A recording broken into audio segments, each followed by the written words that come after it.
All right, get ready, because today we're taking a deep dive into something pretty intense, narcissism. Yeah.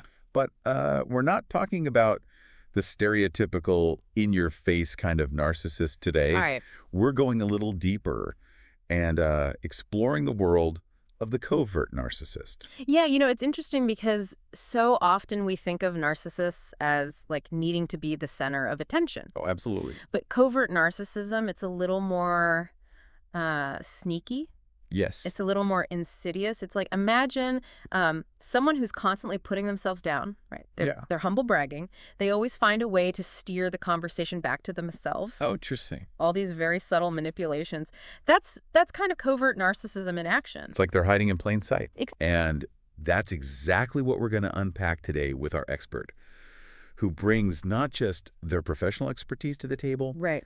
but also this really unique perspective of someone who's been there, like walked this path themselves as a recovering covert narcissist. That's right. I mean, it's not every day we get such an inside look, right? No, it's true. And, while I can't obviously share,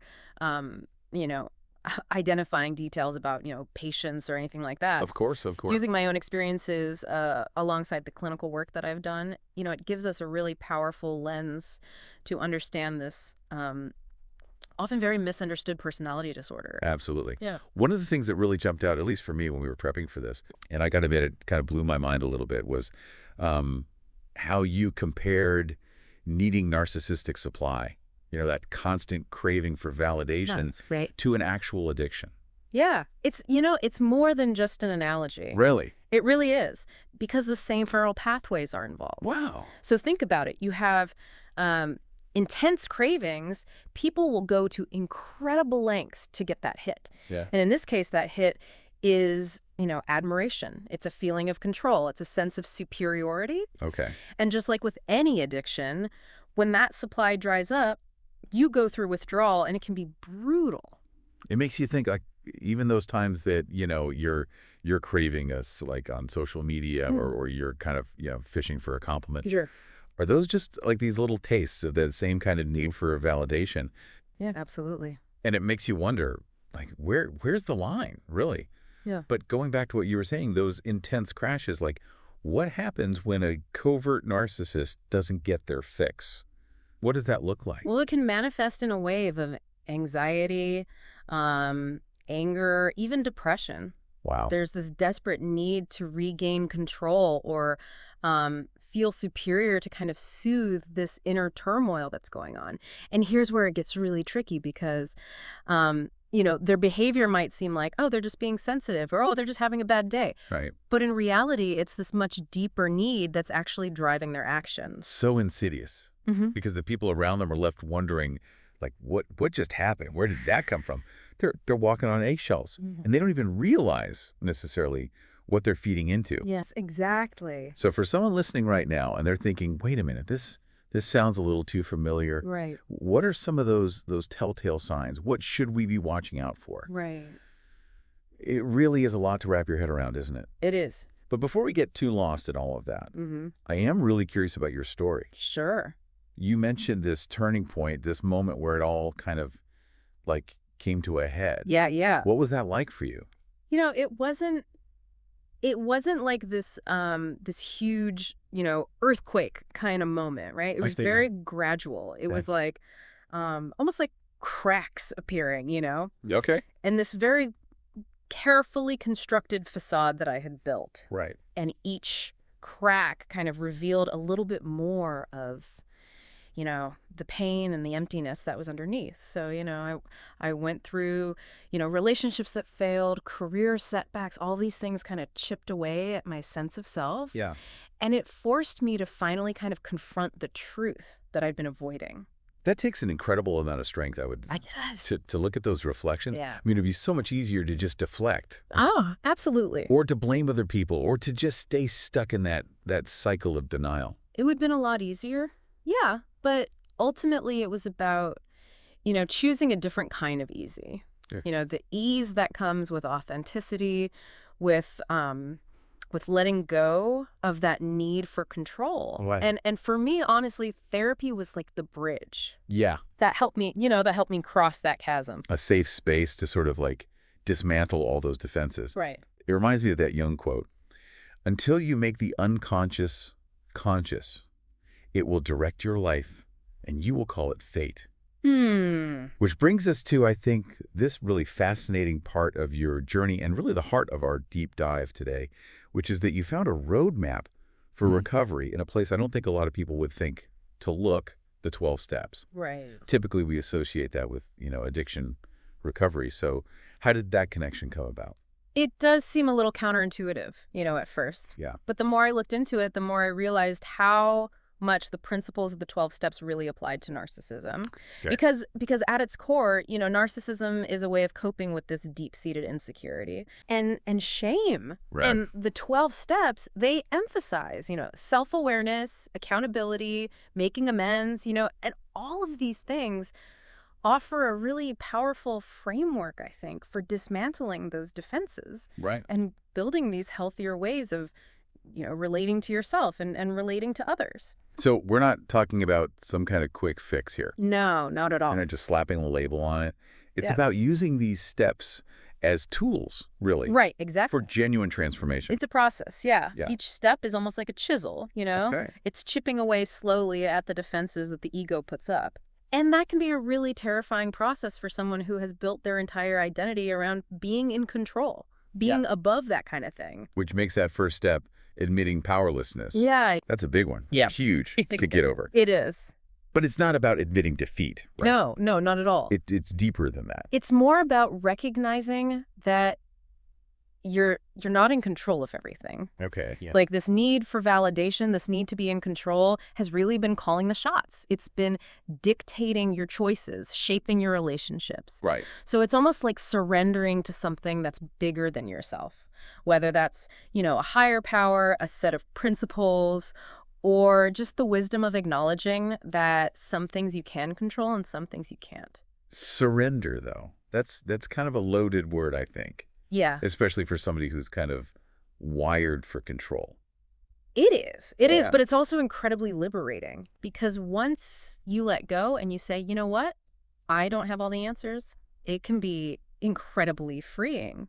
So how does that translate into real life change? Right. Can you give us an example, like in one of the later steps, like what that might look like? Yeah, absolutely. So let's take step 8, for example. Making a list of all the people that you've harmed, right? Okay. And becoming willing to make amends to those people. Wow. Now, that step in particular can be really challenging for someone with narcissistic tendencies. Right. Because it requires them to confront, the impact of their actions on other people. Yeah. And to take responsibility instead of deflecting the blame. Yeah. It's about moving from what have they done to me to how have I impacted them. And that requires looking in the mirror, Yeah. but not for validation, but for understanding. For understanding, exactly. And that can be a really monumental shift for somebody who's so used to seeing themselves as, the injured party. Right. Exactly. So it's a complete rewiring of the way they view themselves and the way they view the world. Wow.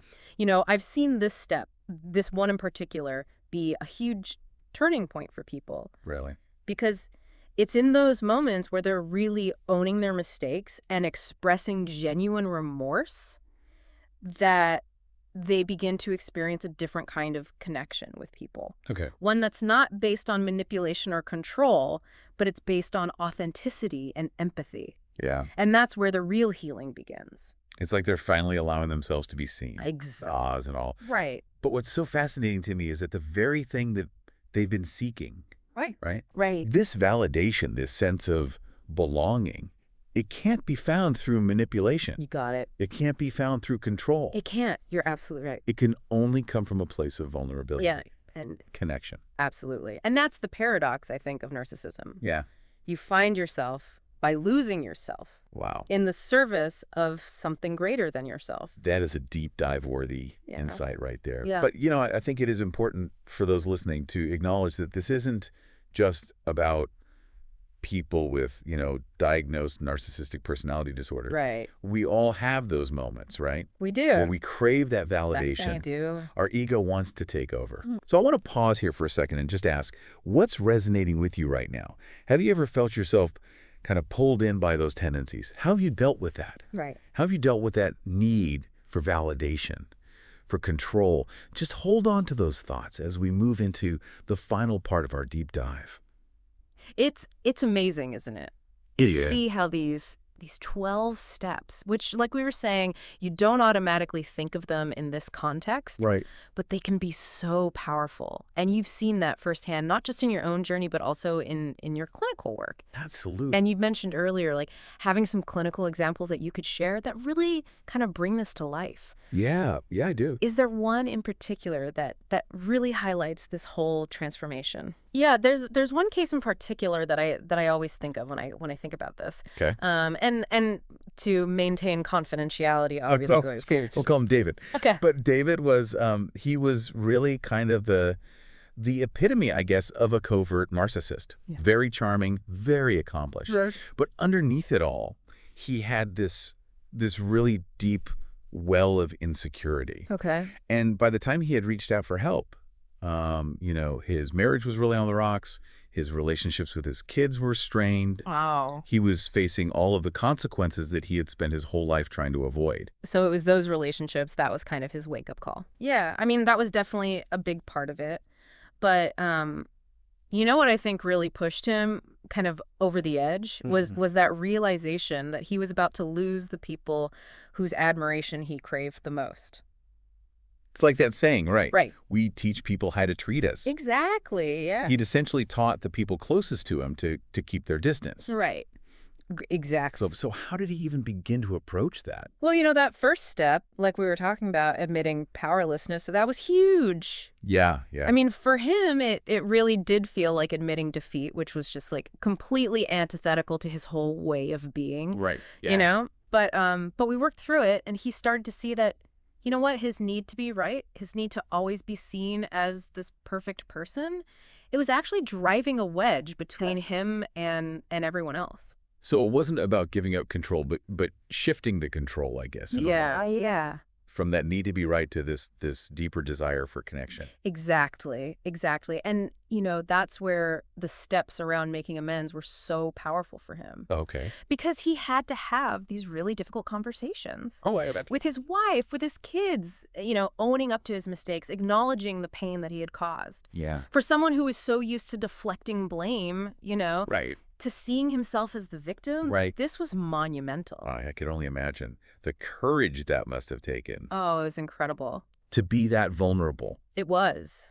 to risk that rejection. Yes. Because it's almost counterintuitive, right? Yes, yeah. Like you're trying to find connection Yeah. by confronting the ways in which you've pushed people away. You've got it. That's exactly it. But the amazing thing was, Yeah. in those moments of really raw honesty, of genuine remorse, a shift happened. Okay. Yeah. He started to experience real intimacy, not based on, manipulation or control, but on authenticity and empathy. Yeah. The walls that he had built up so carefully just started to crumble. Wow. And something much stronger was built in its place. So he found what he was looking for He did. by surrendering the very thing that he was using to try to get it. It's true. Yeah. It makes you wonder how often we do that in our own lives.